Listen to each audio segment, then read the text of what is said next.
Things got really bad after this. And Absalom led a rebellion against David, and David had to leave Jerusalem, and he had to flee for his life. David and his mighty men, who we heard about this morning, and Abishai and the sons of Zeruiah, and they came up to Bahurim. And then as they came up to the hill in Bahurim, a man named Shimei came at David and started yelling at him and throwing rocks and dirt and dust. And he said, get out, you man of bloodshed, and worthless fellow. The Lord has brought about all the bloodshed of the house of Saul on you, in whose stead you are reigning. And he said, and your Absalom, your son, has taken your place.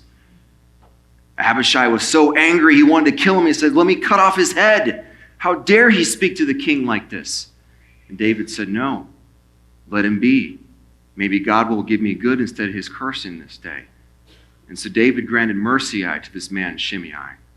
And as he walked away with all his mighty men, Shimei kept throwing rocks and stones at him and cursing at him continually.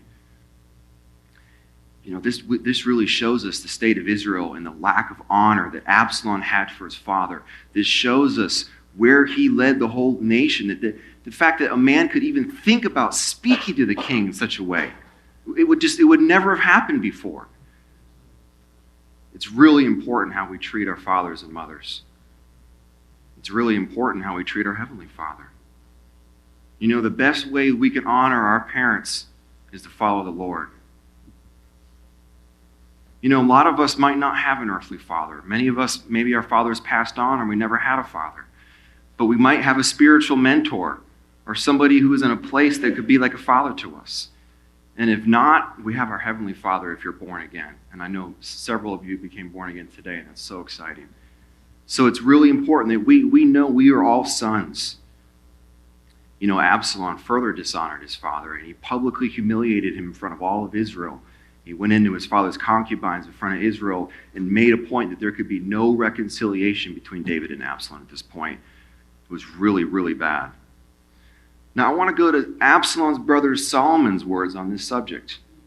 In Proverbs 4:14, Solomon says, do not enter the path of the wicked, and do not proceed in the way of evil men. Avoid it, and do not pass by it. Turn away from it and pass on. It goes on in verse 18 to say, but the path of the righteous is like the light of dawn that shines brighter and brighter until the full day. The path of the wicked is like darkness.